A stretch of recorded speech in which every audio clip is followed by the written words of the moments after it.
Hello and welcome to the Narrative Nerds podcast, where you don't have to choose between funny banter and thought-provoking content. I'm Carter, and with me always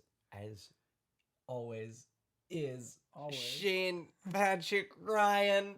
Is always Shane Patrick Ryan. He's always him. How you doing, man, guy? The alleged Shane Patrick Ryan. He's a little bit mythological. Yeah, I mean, you can never quite pin down SPR. But I'm doing quite well. I'm really excited to read this short story. Sorry, discuss. I was thinking of you as like some kind of like a apparition. After you said the figmented Shane Ryan, it's actually just me creating this podcast, and I do Shane's voice. Yeah, Carter's actually wildly schizophrenic. Yeah. And so, how you doing today, Shane? I'm good. I'm good. Carter's been doing both voices for both microphones. Yeah. Hey, how's it going? It's going pretty good. Oh yeah, what have you been up to, Shane? Not a whole lot. Just hanging out. So we're gonna be talking today about the story Puppy by George Saunders, which, for your ease of consumption, we've read it live on the show last time and kind of talked about, like where it's published and who it was published by, more about George Saunders, all that kind of jazz. But we read that on our last episode, so you should check that out. They're going to be, this episode and the last one will be released at the same time. Real short one, that one's only about 30 minutes. But today we're going to really dive deep into it and kind of figure out the nitty-gritty about Puppy, because there's a lot going on. We're going to talk about puppies. Puppies. So, just to start off here, how about a little synopsis? Synopsises are good. Synopsize this. So, the story Puppy is about essentially a family that goes to buy a puppy. And the way it's laid out is there's one point of view from the family that's buying the puppy, and then the other point of view is the family that's selling the puppy. The scene opens on a autumn day, presumably, with a family driving down these roads through country fields, probably in a rural area. And West Virginia. Yeah, maybe. You never know. I like to think. Some country roads to take them to a home. Maybe not their home, but a home. But John Denver's not really involved, unfortunately. Well, it kind of interesting you bring up country roads, because so one of the two perspectives is from Marie, who is the mother of two kids, and they're going to buy the puppy, or they're on their way to look at this puppy, and Marie is kind of comes across as being a little bit more uppity, maybe a little more upper echelon. Sure. And the story kind of opens with her, taking in the surroundings and talking to her kids in the car. And I say talking to her kids because the kids aren't really talking to her much. I mean, her daughter is just kind of hanging out, not really in it. She's just taking it all in. And her other son is playing... Just being mopey about Gucci. Yeah, yeah, exactly. And then the other one, her son, the older one, Josh, is playing a game on her phone. Probably Tetris. No, he's actually playing oh boy, what is it? It's called... is that in Game Boy? Yeah. He's playing something. Yeah. It is a Game Boy, and he's playing this Noble Breadman or something like that, which basically, he's got to put bread in the oven and slice it up and stuff before people get there and everything. Oh, that's the part about using a knife. Yeah, well, and the reason I bring that up is because Marie goes into detail about how she looked up, this game beforehand and like chose this game over another game, kind of letting the reader peek into like her character a little bit more and her involvement with her kids. And so as they're driving, you know, she's kind of deep in her thoughts about the game and getting a puppy. She kind of details that they're getting a puppy because the dog they have now, they had mentioned were reminiscing about the dog they have now, the old dog, being a puppy back then. And in response, her daughter, the younger one, kind of threw a temper tantrum, threw a little fit because she didn't remember the dog as a puppy. And so they're going out to buy a puppy so that the daughter can have a puppy to remember, basically. And then she goes into a little bit more about the, you know, her husband kind of being accepting of her bringing home, you know, things like iguanas and ferrets and all that kind of stuff. Tomorrow dragons. Right, yeah, just kind of bringing home a bunch of different animals and him kind of just going, ho ho, who's this guy, you know? Oh, when did we get a Bengal tiger? Yeah, and so you kind of get a good idea of who Marie is and kind of their family dynamic. I mean, based on the first little bit, you get the idea that she's very involved in her kids' lives, and even though the kids may not seem perfect, she really, in her mind, wants to think they are, or maybe just kind of wants to set them up for as much success as they can have. Mm-hmm. So yeah, so they're on their way to this house to look at a puppy. After a couple pages, George Saunders flips over to the perspective of Callie, our other mom, our other point of view. And Callie is a saint. Is she though? I don't think so. Well, let me say this. So I like to think of the two as being like the yin and the yang. The you duality know what I mean? of mothership. Right. I mean, there's two sides to every coin, and I kind of think that that's what possibly where the idea for George Saunders kind of was birthed out of, was that idea. Mm-hmm. And we'll get into that more later. But as it switches perspective, right away George Saunders writes that, you know, Callie is watching her son in the backyard, and her son Beau is a troubled kid, and she, you know, kind of thinks back to him like running across highways and streets, you know, just darting without looking, putting himself into a lot of danger.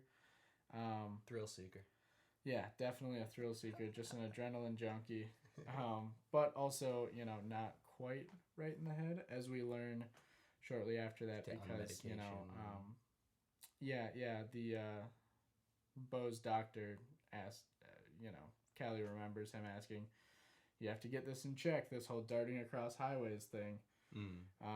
And, you know, he asks about like whether he's taking his medicine and stuff. So we kind of learn that there's an element of, you know, mental disability or disorder there, which is kind of interesting. You know, it's like a totally different concept to the whole story, really. Yeah, well, it adds this interesting comparison between Callie and Beau when you think about one of them dealing with a kid that just wants to play like a video game on his phone, but he's fully in control of all of his mental capacities, versus a mom that can't control her son because of the mental, you know, the inability to control his mental state, you know, like that. You get both sides of the mothership and like the struggles that they face as parents. Absolutely, yeah. And not just the breakdown of the mothers themselves and their personal struggles, more so. Get that second layer. Yeah, and so going on, she kind of is, Callie's reminiscing on this as she's looking out the backyard, watching him, I believe he's scooping up rocks with a hat or something and throwing them at a tree. Nice. Having a good old time, and swinging a baseball bat. And then after he does that for a while, he looks over and kind of like smiles at his mom, who's watching from the window, and Callie goes, "Oh, what a what a sweet little boy, you know. She kind only sees the she sees that glint of, you know, that's her sweet little man. You know, that's just her little baby. So after that, Callie kind of goes into talking about, oh yes, I'm very excited that these people are going to come look at the puppy we have. You know, it's going to be great. And then she starts talking about her husband, who works all day, and she kind of stays at home with Bo and maintains the house, quote unquote. And they talk about how, or she kind of notes on how, you know, now they're selling puppies, but before they were selling kittens. And she mentions that she really hopes this family takes the puppy because she doesn't want the same fate for this puppy as what happened to the kittens, which she describes that her husband took the kittens out and killed them and, like, you know, basically had to deal with them as a way to, you know, not have extra animals or sick animals. And she kind of, like, goes in deeper into, like, the mental toll it took on her husband. Obviously, he didn't want to do that. He obviously has a heart, but had to do it. Felt like he needed to do it.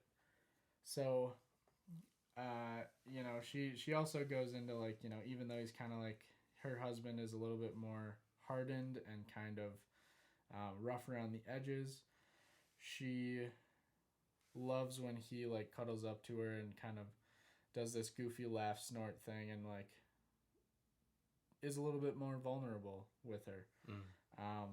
So she goes into that. At that point, the story switches back to Marie, and they pull up to the house. And right away, they're kind of thrown off because they step out of the car and they see, like, an aquarium sitting out in the yard filled with, like, an encyclopedia book and random stuff. And then they go inside the house, and immediately they're thrown by just how dumpy the place is right away. I mean, there's random stuff all over the place. There's, you know, there's, like, a car tire on the table. There's basketball in the sink. There's a basketball in the sink. There's just stuff all over the place. Crap. That, yeah, I mean, it's clutter central. And they're greeted by Callie, who's walking, who has in one hand the puppy, and in the other hand some paper towel with some dog poop on it. Very, very welcoming.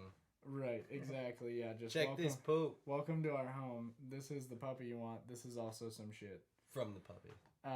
Well, actually, that's more than likely. Well, so Marie also notes on that she sees the mother dog in the corner and this is probably one of my favorite descriptions of it, but she goes,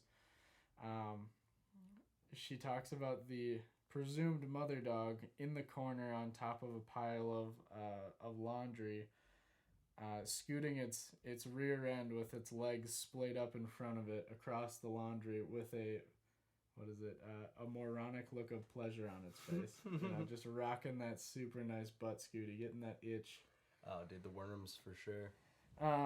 But anyways, so they, so Marie goes in and, you know, her daughter, the youngest, who wanted the puppy, is ecstatic, just super excited about this dog, is like, this one's perfect. And as she says that, Marie kind of looks up and out the window and notices in the backyard that there's a little boy, presumably the son of the family she's buying this puppy from, that is literally chained to the tree out back. And Bo, the boy chained to the tree, is running around and kind of, like, you know, basically literally acting like a dog on a leash outside that's excited, you know, running around and, like, flopping over on the ground, all that kind of stuff. Probably raised as a dog. Yeah. Well, and, you know, like, it kind of, like, gets to Marie because morally she sees this as wrong, and given her perspective on how to raise a child, this is so far detached from her ideals. You know, seeing a child out in the backyard chained, literally restrained to a tree. Yeah. And so at that point, she says, on second thought, I really don't think we can take this dog. Her daughter goes into a tantrum. Josh, the older one, doesn't really seem to care a whole lot. I mean, he's not really there for the sake of getting the puppy. He's just kind of riding along. I'll walk him like seems. 2 times a week. Yeah, I'll walk him like. We'll walk him 2 times a week. Yeah, yeah. He kind of don't say like. Yeah, he kind of is like, yeah, I'm for it, but I also don't take really give a shit. Take it or leave it. Yeah. At that point, they end up leaving after Callie kind of in vain begs them to take this dog. They say, I'm sorry, we just can't take it at this time. Mm-hmm. So Marie and the kids leave, and that's kind of the last we hear from them. Callie yells to Bo that she'll be back in a sec, and she leaves with the puppy, walks out into the cornfield, and because she knows that if the dog's here by the time the husband gets home, he'll have to go kill the dog. Quote unquote, take care of it. Yeah, I mean, kill it. Mm-hmm. And she doesn't want to put the emotional toll on her husband, so she goes out into the cornfield as far as she can go and drops the dog and abandons it. She turns around and she leaves. She walks right out of the cornfield, and as she's walking out, we get this inner monologue from her where she talks about, oh, I have $60 put aside, so I will, I'm going to, take that, and I'll say that that's what the family gave her for the dog. And then, like, she also goes into kind of this, like, self-help speech where she's like, I gotta start jogging. Yeah, she's like, oh, I'm just another person out on a walk, kind of putting the thought of this abandoned dog out in a cornfield aside. Centralizes her thought around herself again and not about what she's done. Exactly, yeah. Detaches from the realness of and her evil ways. She talks about how it's just, she is just like one of those joggers, just like one of those people getting fit. Except in the for, cornfield. Yeah, except for people don't get fit wearing untied work boots and jeans. Yeah. I think is what she says. But it kind of ends there where she's walking back from abandoning this puppy in a field, and that's kind of where we end it. So with that, we don't really get a ton of closure besides the puppy's just left in a field. But obviously there's so much to this story that, we kind of got to take baby steps and work our way to what the quote unquote bird's eye view, the big picture is. Mm-hmm. Yeah, you gotta imagine that son is not is not safe at all. Like if that's how the parenting goes with a puppy, I mean, obviously it's a puppy and a boy, but if you're treating the boy like a puppy, chaining him in the yard, it leads you to wonder, is this boy going to end up like the puppy? Exactly. Is he going in the field? That's a good point. Like, there can't be a whole lot of variation as far as how how Callie treats the boy. Mm-hmm. I'm sure that's pretty close. Mm-hmm. So let's just start with breaking down our 2 focal point characters. Marie and Callie. Marie being the mother of the two children going to buy the puppy. Callie being the one selling the puppy, the mother to the boy chained up. Yeah. So let's just start with Marie. And we got a list here of characteristic questions and stuff. So Carter, what do you think the age and I guess how old do you think Marie is? We already kind of know. I kind of feel like Marie is maybe a little bit younger than Callie. Like, oh, okay, sure. Maybe like late 30s. Okay. For Marie, and I'm thinking Callie like more in like the mid 40s. Sure. Just as far as the imagery in my mind goes, just like a real dumpy place, and Callie doesn't really have her life together. Just kind of winging it, and I kind of see Marie as more of like a less spoken, considering she's not blunt You know, I feel like an older woman might be a little bit more blunt about. She seems a little more passive. Yeah, I don't want to take this dog. That I feel like if Marie was a little bit older, she'd just be like, "What is wrong with you? You know, like you can't do this." Yeah. But that's a good point. I guess I a bit didn't more think passive about that. and you know, quicker to just like not cause a problem and just get out of it. But doesn't she, as Marie's leaving, she goes, "Well, I should probably get the child child welfare involved." Yeah, she does. She says, "Yeah, I know somebody who will come out here and take that kid so fast that lady's fat head will spin." I believe is what she says. So it sounds like she's a little bit more immature in the sense that she didn't like charge the problem head on and like talk to Callie about what's messed up about what she's doing. She just like kind of just gets out of there and says, "I don't want to be a part of you," which kind of gives off a vibe of like immaturity, I think. See, or just passiveness. I think that could also be a reason why, you know, the age difference. If Callie were older, I think you have a good point. It could lead to her being like, "Oh, you know, maybe I won't say anything because I don't want to offend this person." But I do get the sense that Marie seems a little younger in the fact that like she did research on the video games that her kid wants, and tries to like be really like involved, and she seems like one of those moms that like is active and like wants to be cool with the kids. You know, maybe like does kind of like a kickboxing class to be kind of like Taibo cool or something. Yeah, does a little Taibo. Yeah. Yeah, she seems like she tries to be hip, you know. So on that note, Carter, what do you think about strengths and maybe weaknesses of Marie? Strengths, definitely in touch with her kids. Seems to be like relatively level-headed, good parent. Wants what's best. Yeah, I think the intention is her biggest strength, and I think the way she follows through with it is also a strength. Yeah, and then for Callie. Well, just for Marie. Marie. We'll just focus on Marie. Okay, and then we'll jump over. Okay, yeah, we'll see the true duality. We don't get too confusing. Yeah. So yeah, I think that's pretty much it for strengths for her. Yeah. Maybe faults or weaknesses would maybe just be lack of maybe humility, just like lack of ability to be outspoken and be like, this is really fucked what you're doing. Like, I mean, obviously it's difficult, and it probably depends on where you're from, really. If you're, you know, raised on a farm or something, and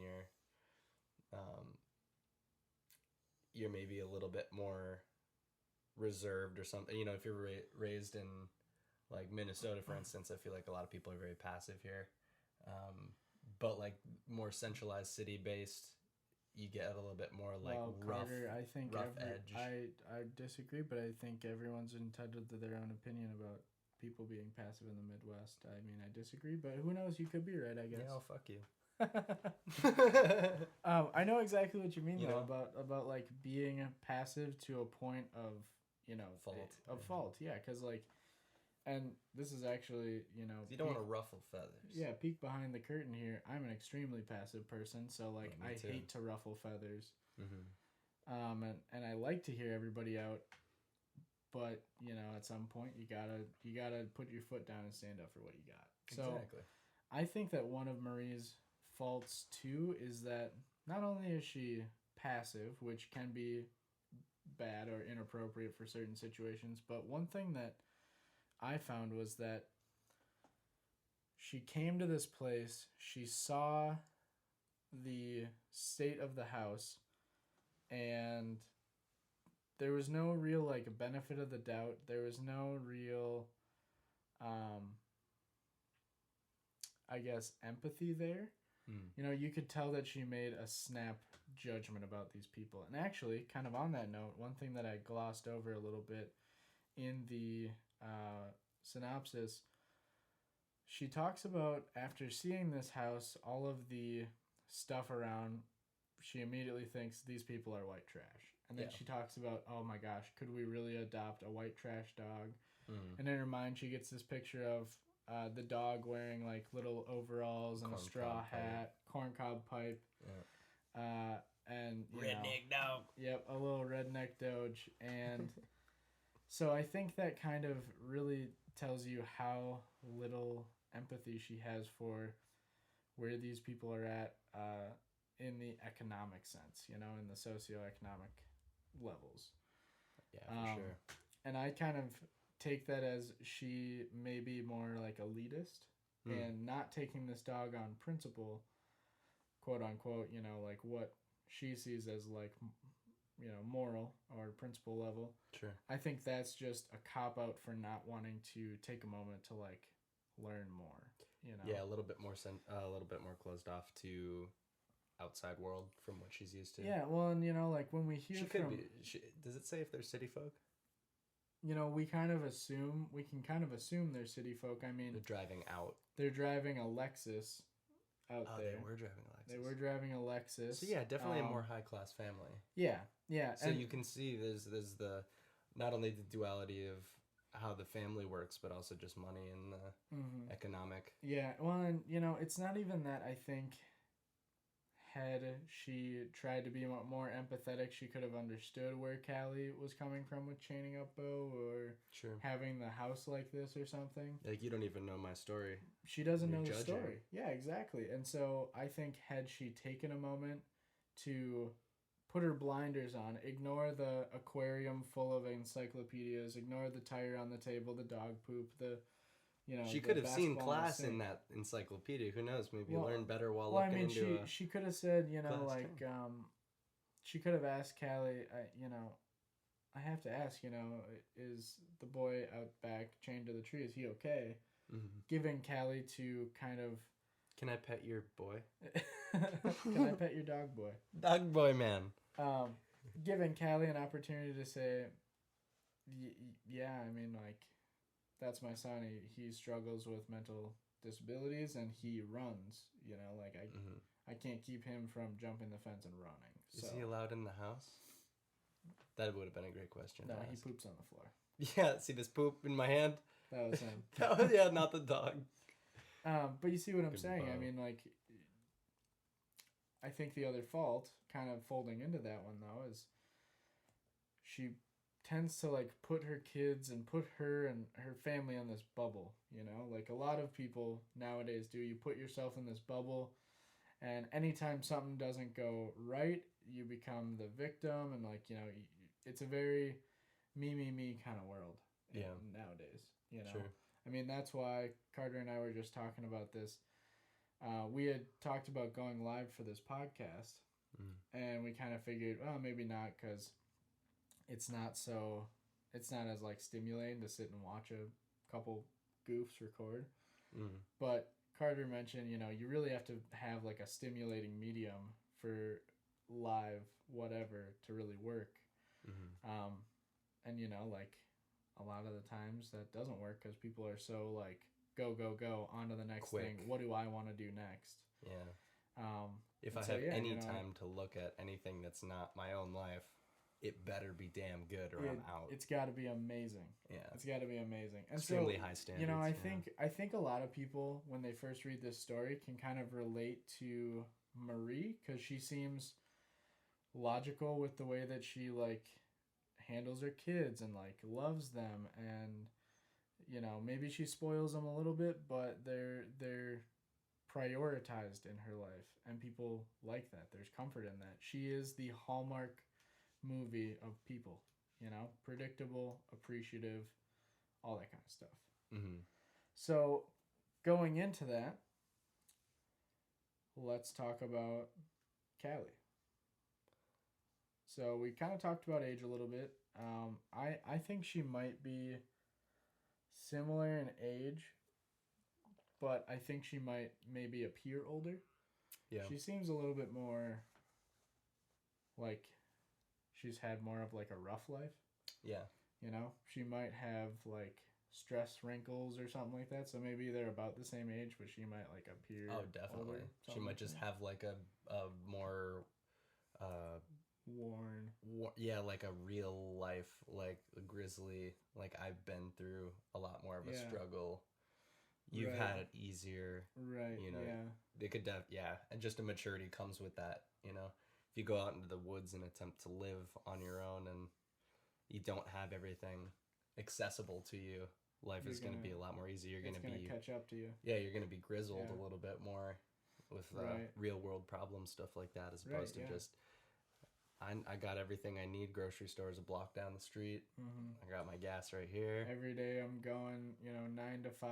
I'm coming home and I'm making dinner, and we're all gonna sit around the TV watching Modern Family again. Dude, I was literally gonna say Modern Family for some reason. I mean, it's the best show on television. Name any show within that realm, and that's like, yeah. I mean, it's this suburbia, life.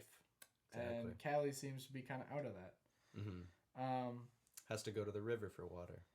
Yes, yeah. Well, and I think faults are pretty easy to pick out. But let's start with strengths or things that you think Callie does well within the narrative. I would say something she does is, like kind of insists by saying like, please take the dog. I don't want it to die. At least she has some sense of empathy. Yeah. And like that could even be a fault to Marie for not just being like, shit. Based on how I see this place, kind of farm-esque a little bit, like just really dumpy redneck, like I don't know how long that dog is going to live if I don't pick it up. I mean, it's not really her job to be like, if I don't take the dog, it's going to die. Yeah. But you can still have that sense of the foreshadowing based on the theme of where they are, the people that they're around, the setting in general, and then going, well, I don't know how long that dog's going to last. Yeah. So, like, I could at least buy it and take it to, like, a shelter. Well, and, I mean, you'd think with how... Because they've got money. Carter, that actually might kind of back up the whole bubble thing even more, because she's, once she takes something into her bubble, it becomes her responsibility, and she's just like, boom, nope, deflect that. I don't want any part of this. I'm too busy as is. Right. But I think one of Callie's other strengths is understanding. I think that she's... Let me put it this way.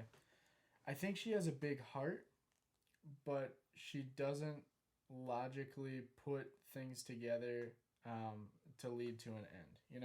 I think she means well, but she doesn't put it into practice what she needs to do to become that, end to her means. Sure. If that makes sense. Because, she talks about how, like, Bo needs all this help. He runs, and she doesn't want him to be in danger, so she does what she can. But, and so, like, she wants to make him better. She wants to make him better, but her fix is chaining him to a tree, which kind of fixes it, but it also does something mentally damaging to Bo. Yeah. Well, and, it diminishes his quality it as a human. Dehumanizes the shit out of him. I mean, could you imagine as a child being chained to a tree? I mean, that's rough. Pretty crazy. Yeah. So, like, she meant well in that. And sorry, part of the reason why, like we mentioned that Bo takes medication for his, kind of disorder or whatever it is. Part of the reason why he sometimes takes it, sometimes does it, is because, like, it kind of, like, dulls him out. He grinds his teeth. Callie doesn't really like who Bo is on this medication. Yeah. And so she kind of, like, puts herself first in the sense that, like, she keeps her son the more the way he is by not having him take that, but then chains him to a tree to fix the running out of the... So she's kind of counterproductive with her parenting. Yeah, and I think that can be a fault. I think that the fault part of it is the intention is the strength, the delivery method is the fault. You know? And it definitely has a big part to do with probably, like, lack of structure for Bo.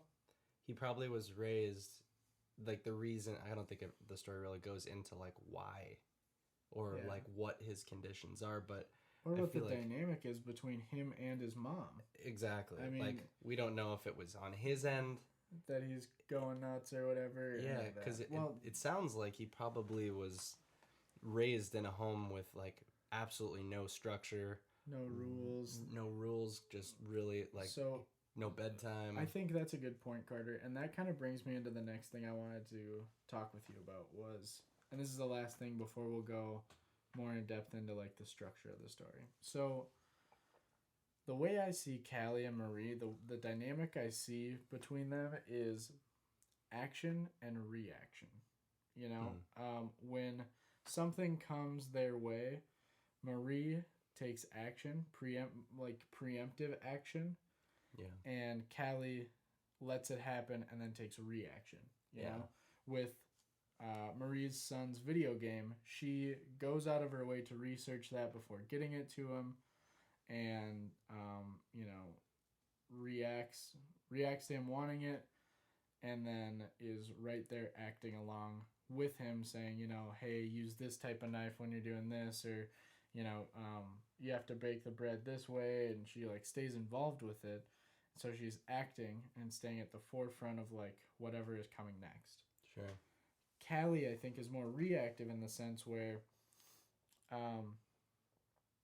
you know, like she reacts to the way that Bo behaves with whatever she can fix it with. You know, like she just kind of takes life and reacts to it. You know, like we see that with Bo running away, her chaining him to the tree. Yeah. The people not taking the dog, her begging them to take the dog. You know, like it's like she didn't have a pre-planned idea of what would happen. She's very loose. Yeah, and after they don't take the dog, she drops the dog, and then on the way back, we get her being like, well, this is what I'm going to do now that I just made that action. Mm-hmm. So I think it kind of separates them into two different types of... Two fields of situational... Yeah. Like, how are you going to handle a situation? Exactly. Yeah. Exactly, yeah. Yeah, that's a really good point, man. So I think that's kind of where I leave off with that. So, yeah, do you want to dive into each section? Sure, yeah. I mean, we got the car ride to the pickup. We've got the arrival of the pickup. I mean, this is, like, super broad. I don't know if you're going to break it down further. Yeah, so the first one is them riding up. It's Marie and her kids riding up and kind of... And Robert. And the talk about Robert and all the pets. Oh, yeah, he wasn't involved. The next part is Callie talking about anticipating the people coming to get the dog and talking about her husband. The next part is... I think it's just 4 parts, because the next part is them getting there from Marie's perspective. And then it ends with Callie's perspective, dropping the dog off in the field. Mm-hmm. So let's start with the first one, with them driving up. The very first part is, and this is kind of what I think is interesting about Marie, she looks across all of these fields of amber waves of grain, and in her mind, she gets this imagery with, you know, the sun and all the colors and everything. She gets this autumn image of a haunted house with a cat arching its back, all that kind of like, you know, spooky autumn Halloween stuff. And she thinks, she points this view out a few different times and her kids don't react. And she kind of like internally thinks, I want them to have these same thoughts that I'm having so that we can share them together. And I think that's really interesting. And this is like the first paragraph of them. She might be a little bit self-centered then. I think it's like this weird... Controlling. Yeah, it's this weird, like, interlocking of... I want my kids to, like, have these ideas, but I also want them to have my ideas. Yeah. You know, and she does kind of note that, like, oh, they can have whatever views they want, but not necessarily, you know, like...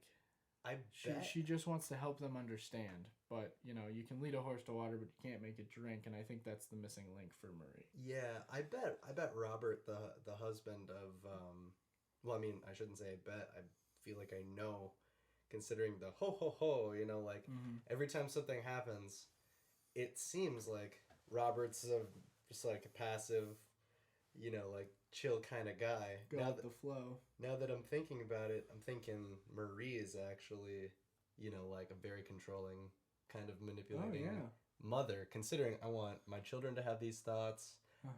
We're not taking the dog, kind of snippy, and Robert's a little bit, maybe goofy and like, yeah, a little more outgoing, but like kind of like bends the knee to the wife. Shit. Yeah, swears fealty. Exactly. Yeah. Gets fights knighted in her honor. Exactly. Sure, yeah. So, and then I feel like maybe it's so like that structure, when looking up to parents that have two vibes, who to ask about. Hey, like, can I have a sleepover with my friend? Yeah, can I get this iguana? I'm sure they went to Dad, because Dad'd be like, sure, whatever. Absolutely. Well, actually, they didn't, because he's just like, I came home and found these iguanas. So, I guess at that point, there is still like a side to her where that's like probably kind of sweet and like gentle as a mother. Well, maybe outwardly she might appear very sweet, and she might have this connotation of best intention and very like making her kids happy, proactive with raising the kids, but internally she's very high strung, and maybe she's a little bit more controlling. I can see that. Yeah, that's a good point. Yeah, I mean, now that you've said about, I want her to have my ideas, because that's not at all what you're supposed to do as a parent. You're supposed to go like, you find what you like, and then we'll do what we can to help you enjoy that thing. Right.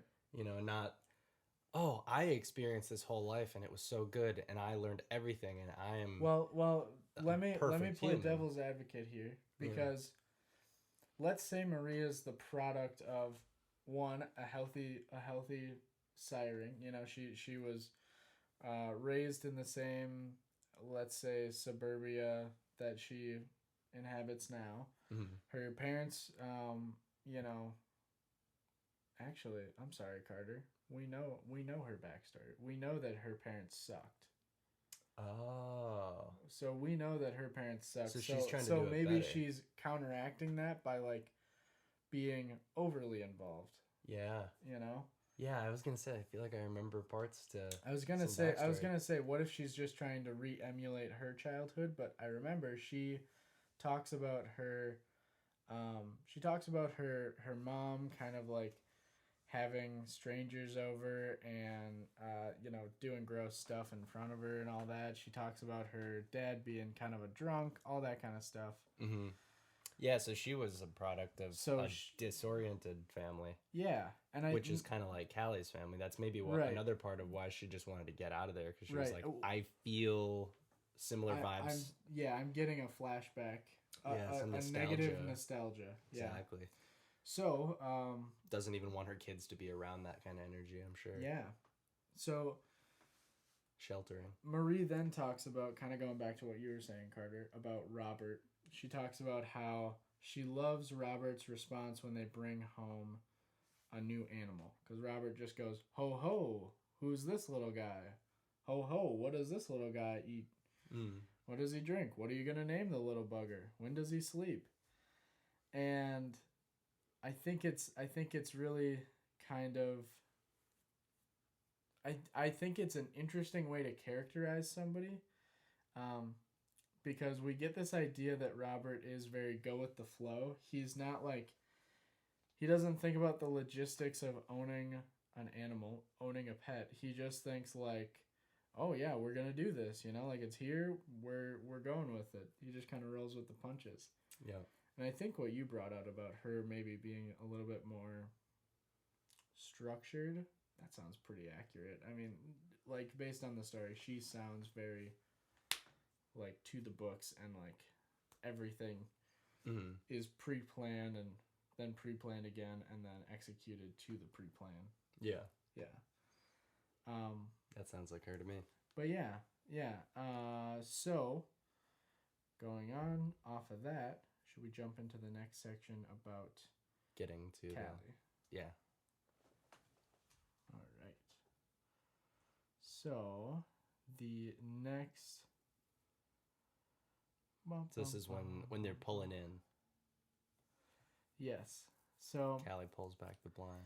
She pulls back the blind, and She pulls back the blind. She sees that the family's coming up.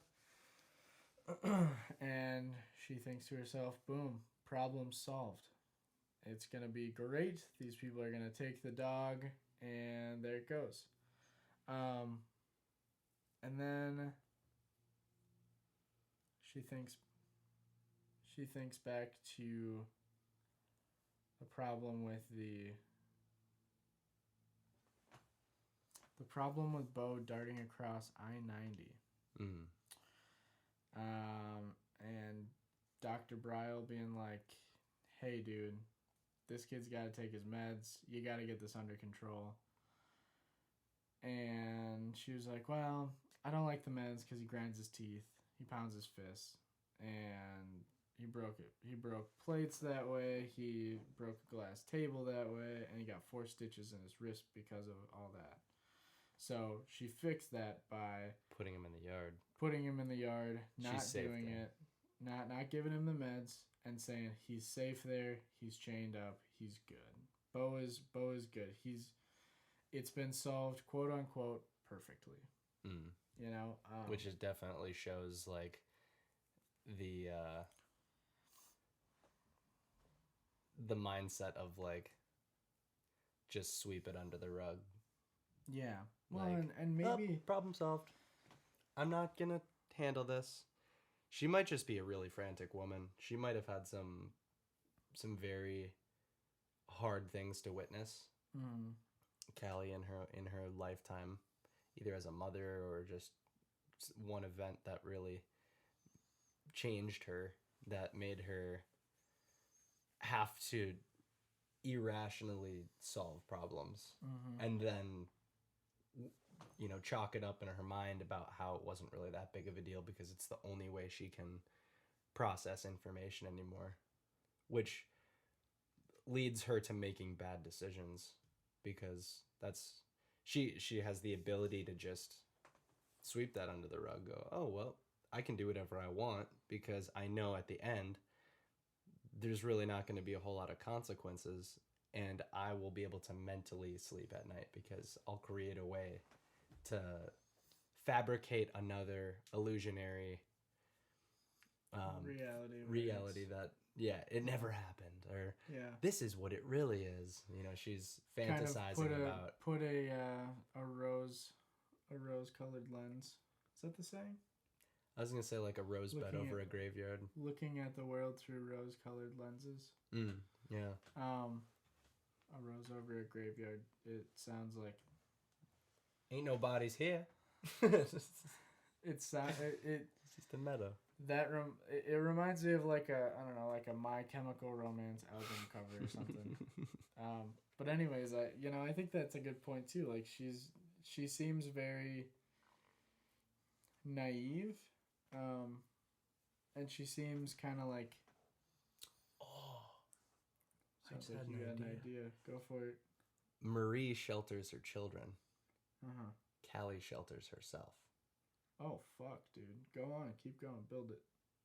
Like, Callie doesn't want any responsibility for her own actions.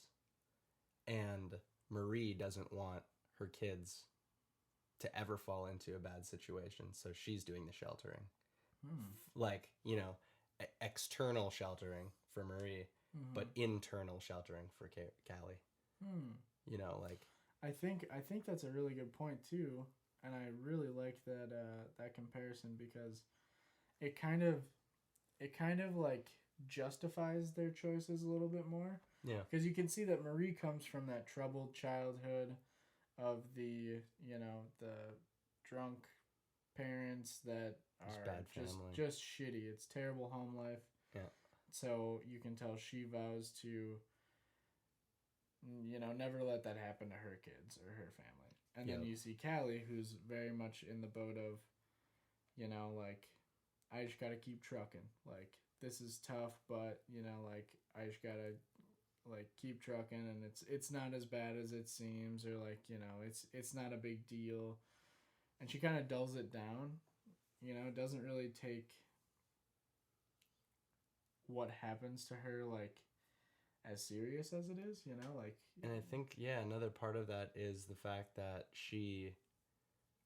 Callie and her husband aren't really even on the same page, because the husband is like, yeah, I grew up on a farm, and she's like outside a farm. Yeah, you grew up next to a farm. Yeah, there's tension, I feel, there, like that they're not really on the same page. So they probably have a really bad, like way of parenting, or just even like coming together and making a household friendly place. It seems like they've got their heads on somewhat sanely, but considering that Robert's working, they're not just sitting at the house all day just drinking beer and taking a welfare check or something. Like they're actually, like, it is an operable family. Things are Marie and Robert? Callie and her family. What's the? I don't remember if we really got the husband's name, but Jimmy.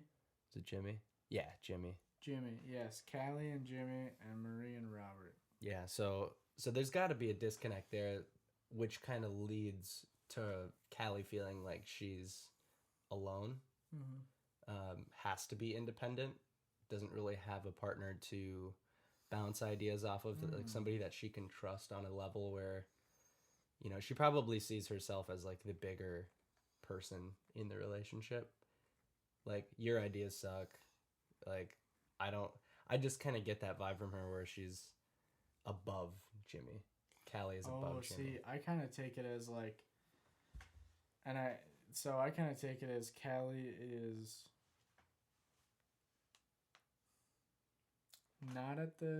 doesn't perceive herself at the same level as Jimmy. Like, it's a very patriarchal kind of dynamic in their family. She's the weaker link. Right, I mean, he's the breadwinner. He goes out and works. She stays home and takes care of the house, Not really, though. Not to mention that, well, yeah, as we can see. Which does kind of foreshadow the weakness of her as well.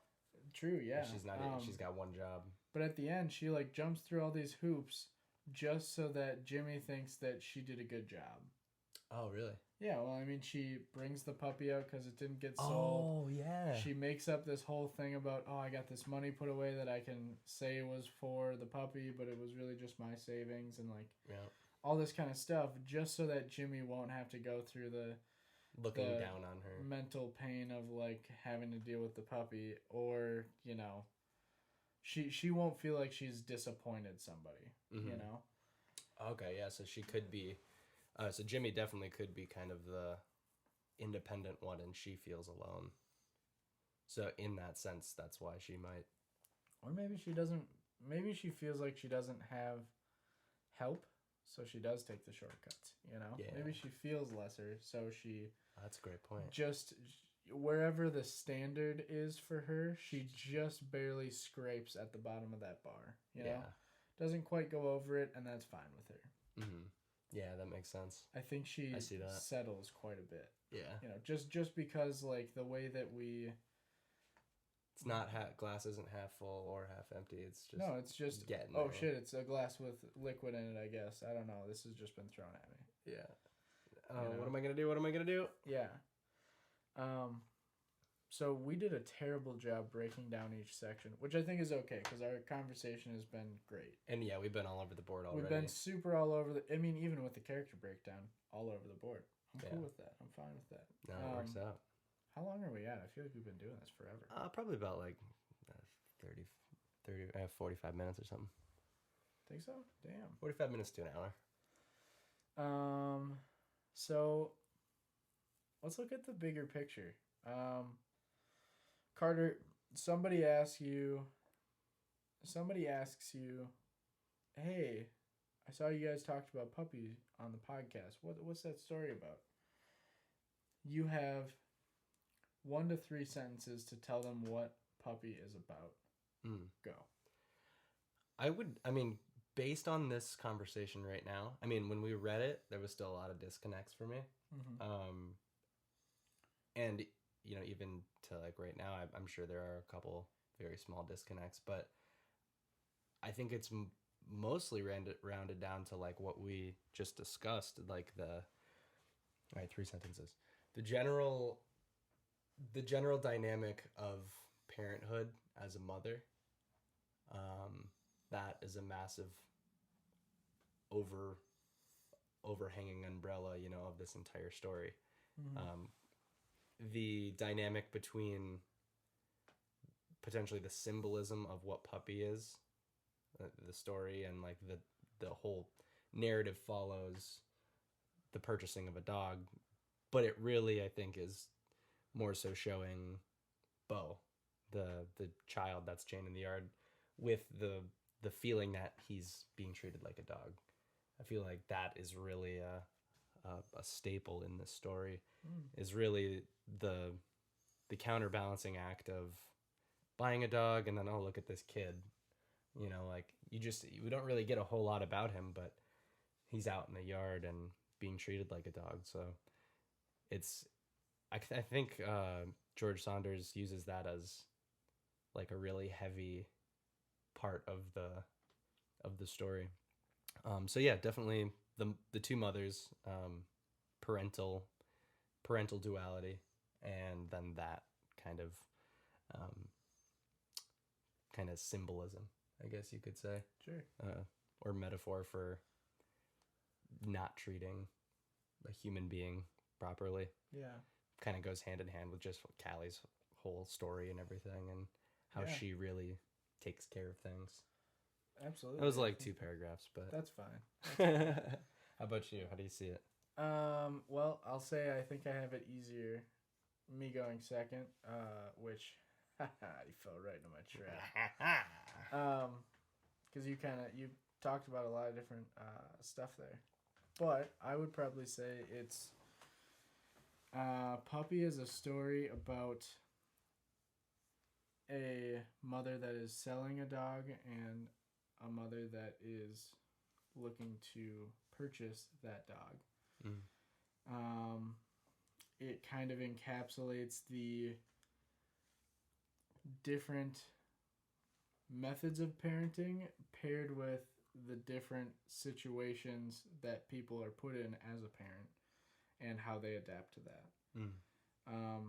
I think it also talks about it kind of gets into the way people deal with their problems, and the way people address things, address their shortcomings, and address their errors in lives in real time. Yeah. It's kind of how I see it, because like, as we talked about many times throughout this last hour, geez, I had stuff in my head. I had to get rid of it. God damn it. It's gone This whole recording is trash now. Why did you do that? I just interrupted you with particles. I should have sneezed right at you. Dude, why did you do... Oh, here comes another one. Anyways. 30 seconds later. That is one of the worst feelings ever, though. When you feel a sneeze coming, but you can't finish, That's the worst. So, anyways, I hear they call that getting blue-nosed. But anyways, so I think that it kind of boils down to like a lot of the topics of conversation is the way you react to something, or the way you are proactive about something. Yeah. And so I kind of think it boils down to that. I think that's a main theme in this piece, is that good and bad things happen, and the way you react to it kind of defines your character. That's good. Yeah. That's a great point. You brought up a point that I actually really want to explore. Let's talk about the physical puppy that she's going to sell these people.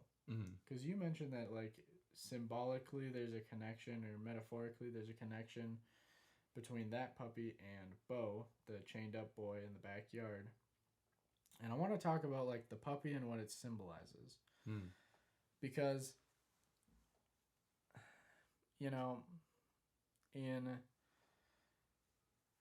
in more ways than one, I think you're onto something about the puppy and Bo being almost similar. So they always say that dogs and children are closer to being similar than people think. That's why like they tell couples to get a dog before they have a kid. Because, you know, there's like the raising, there's the commitment, you know, there's so many things that goes into raising a dog. Not as much as a kid, but, you know, it's, yeah. I've heard it's comparable. I don't have any kids, but I've heard it's comparable enough. You do have a dog. I do have a sweet, sweet fucking dog. Best dog around. Thor girl. Yeah, Thor girl. Sweet pig. Wiggly pig. Anyways, the important stuff. So Thora, almost 2-year-old pit bull. Yeah, important stuff here. All right, carry on. This is all she's black and white, really pretty. We give her salmon oil, so she's really soft. Softest pig in town. Yeah, she really likes playing fetch. She runs super fast. And she's the biggest sugar shack around. Extra sugar. She will love on you. Really into sitting behind people on the couch. And licking your neck. Yeah. So anyways, podcast done. That was all the important stuff, right, Carter? Yeah. I mean, I just got a new toothbrush. Nice. Yeah, it's extra fine bristles. I used my last one for about 9 months. Beautiful. I'm thinking it was time to level up. So anyways, I think the symbolism of the puppy that they're trying to sell is meant to kind of mirror what it's like to have a kid to each one of these people. For instance, Marie sees this puppy as something to give her kids to build their lives into something almost magical. You know, she knows that if she gets this puppy for her youngest daughter, that it's going to make that youngest daughter's life. But then she gets a feel for the place. She sees the chained up boy in the backyard, and she's proactive with her thought, and I don't want any affiliation with this, so we're turning away from this puppy. Even though it wouldn't have... I mean, does it say how young this pup was? No. Like the age? Well, I mean, it's pretty... I'd assume it's in that prime, like, 8 to 10 weeks where they're trying to get rid of it. So then at that point, it's like... I'd put more stress on Marie being kind of a bitch. Well... Because, like, I think you can take a dog from anywhere. I think morally it's kind of a gray area, isn't it? Because it's either you can take this dog and later when people ask, where'd you get it? You can say, oh, it was kind of a rescue situation. It wasn't really in the best situation, so we took it and, you know, gave it a forever home. And then you're like, oh my God, that's so cool. Or you could say, we went to get this dog, but the place was just so bad. And this like they had their kid chained to a tree, and so even their giving place them was money a would wreck. be supporting. Right? Yeah, you would be affiliated with. You'd almost like be accepting that behavior enough that you'd be willing to do business with them. Exactly. Yeah, precisely. Yeah. So I think that her proactiveness kind of shows the way that she parents too. Kind of like we said about her being proactive with the video game and proactive, making smart decisions. Yeah. Yeah. Now, on that note, we kind of get the same idea, the same symbolism from the way that Callie treats the dog, because in Callie's mind, her being a very reactive parent, the way she treats Bo is she reacts to whatever he does and then band-aids up whatever fix needs to happen and calls it good, calls it gold.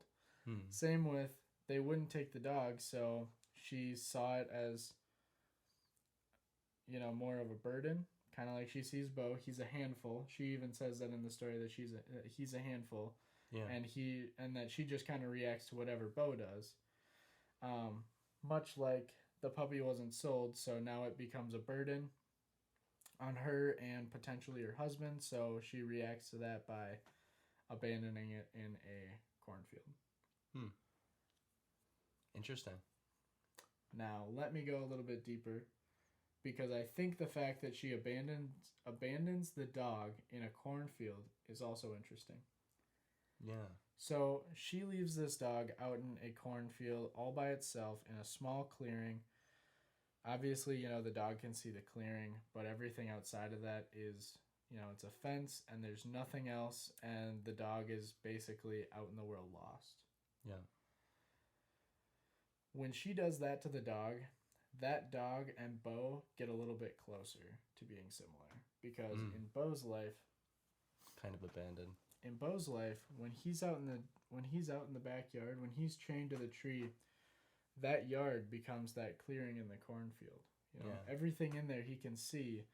Everything outside of that is kept from him. He wants to go out and be in that space, but it's kept from him. Literally, he's restrained to that area. And Callie put him there. Callie protects him from the world and protects the world from him by chaining him to the tree. Interesting, yeah. And so maybe she just has this fear. Yeah, maybe it's a fear. I don't know. But I think that abandoning the dog in the cornfield puts blinders on this dog, and it has no idea what to do, obviously, because it's a puppy. Yeah.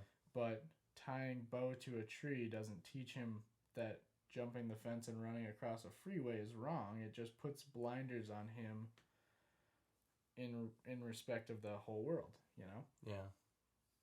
Interesting points, man.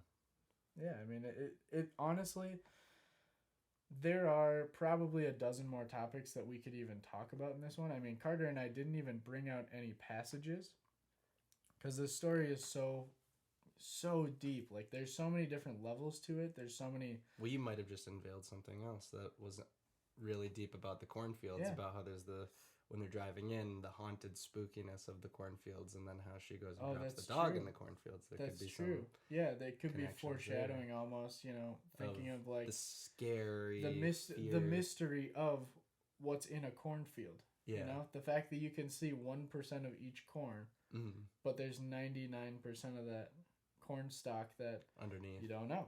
Yeah. You know? There's definitely something there too. But yeah. Yeah, you're right. This is a very deep story. We're definitely going to have to get into more George Saunders because he's a great writer. Carter, next time, do you want to talk about Spiderhead? Yeah. Sweet. Yeah, do you want to wrap this one up? I mean, I feel like we hit the nail on the head. Yeah, we've ripped this one a Dude, new one. You fucking killed it. You fucking killed it. Dude, I mean... Get out of here. Came with my A game. So, we're going to wrap up. Again, this has been the Narrative Nerds podcast, where you don't have to choose between funny banter and thought-provoking content. We have brought it to you. We did it. Hour and You know what? You're welcome. Maybe a little light on the banter, but that's okay. You'll get over it. Yeah, that's fine. We'll bring more banter in the future ones. Absolutely. So we're going to wrap up. Like we said, though, I think next time we are going to stick on the George Saunders bandwagon by exploring another story in his collection of short stories. And that one's titled Escape from Spiderhead. It's a really good story. What we'll probably do is we'll probably have an episode where we read the story, and then another episode like this one where we talk about it and explicate the shit out of it. Have another really good time doing it. So, go check out the episode where we read the story Puppy, and we hope you really like our breakdown. Anyways, I'm Shane, and I'm Carter. Thank you guys so much for tuning in, and we will see you very soon. Nerds out. Peace.